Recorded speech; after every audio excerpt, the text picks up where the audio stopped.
suis maestro depuis environ une dizaine d'années. Mes jumeaux ont 16 ans, ils ont commencé à jouer au curling à 6 ans. Et j'ai embarqué là-dedans avec le programme junior, juste pour aider. J'étais juste un gardien, si on peut le dire de même, en débutant, parce que mes connaissances étaient pas mal limitées. Mais au fil des années, en jouant et en pratiquant, et en être un entraîneur pour d'autres sports. J'ai toujours été un entraîneur à d'autres sports aussi. Il y a beaucoup de les skill sets, excuse-moi en anglais, là, mais les skill sets sont transférables d'un sport à un autre. Et ça, c'est le fun, je continue. Jusqu'à temps que j'aime ça, je vais continuer. Je suis un joueur de curling. J'ai commencé il y a à peu près une quinzaine d'années. J'ai jamais eu de l'intérêt à jouer au curling quand j'étais plus jeune. J'ai grandi à côté d'un club de curling. Mais mes parents ont déménagé de Montréal, des cantons de l'Est, ici à Montréal. Et mon père était un joueur de curling. Il était très impliqué au niveau des chaises roulantes, curling chaises roulantes dans les cantons de l'Est. Quand il a déménagé ici à Montréal, il a choisi le club de curling de Pointe-Claire. J'ai commencé à jouer avec lui. Et là, j'ai pogné le circuit Colts avec quelques membres du club de curling, dont je joue encore avec eux autres 15 ans plus tard. Et c'est comme ça que les jeunes ont commencé aussi. Plusieurs années après, à voir moi et grand-papa jouer ensemble, et on dit on veut essayer ça. C'est le début de la famille Janidlo dans le domaine du curling au Québec.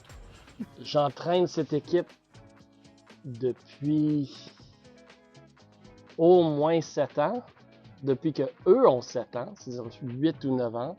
Ça a commencé avec mes garçons à 6 ans et un de leurs coéquipiers qui avait des problèmes médicaux qu'ils ne pouvaient pas jouer au hockey ou les sports un peu plus traditionnels. À travers la maternelle, première année, deuxième année, ils sont allés recruter plus de leurs amis de l'école. C'est comme ça que l'équipe a formé. C'est la même équipe depuis, je crois, 9 saisons maintenant. Ce qui est quand même incroyable quand on pense qu'ils ont juste 16 ans. c'est vraiment spectaculaire. C'est le fun. Mais pendant plusieurs années, j'étais sur les glaces tous les samedis. Et à cause que notre programme junior était tellement gros, je coachais pas mon équipe ni mes enfants. J'étais toujours avec les autres personnes sur les glaces parce qu'on avait 3 draws de juniors. De 6 ans à 20 ans, une après l'autre. Mes samedis étaient passés sur les glaces à Pointe-Claire, peu importe les enfants qui avaient de l'autre bord de la pierre.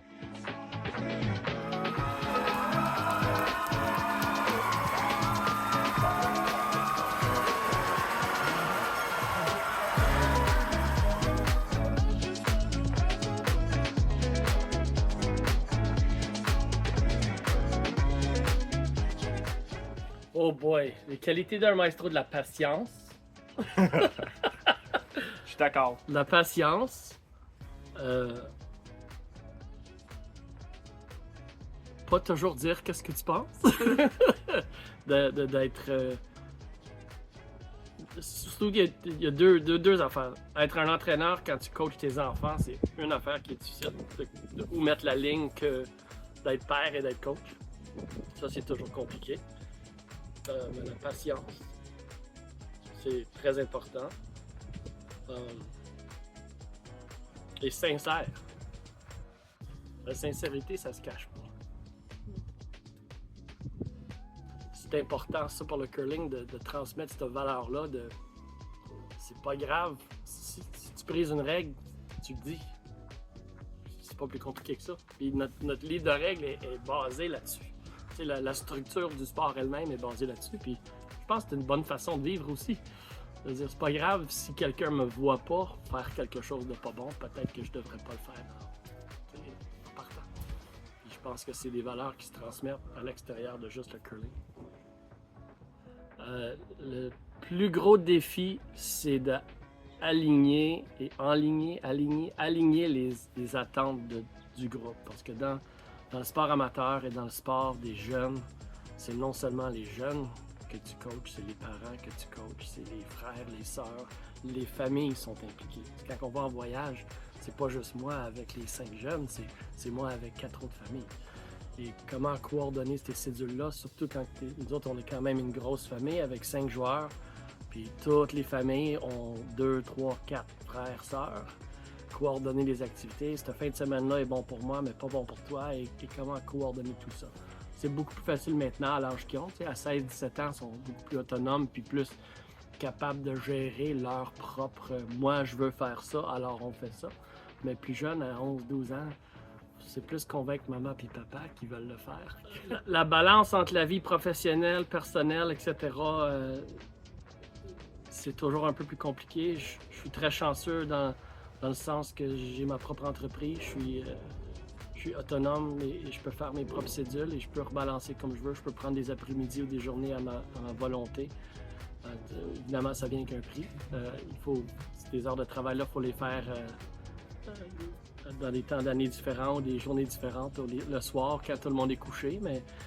Mais dans notre cas, c'est moins compliqué parce que tout le monde est impliqué. La famille au complet est impliquée dans nos activités, que ce soit le baseball, que ce soit le golf, que ce soit le curling l'hiver.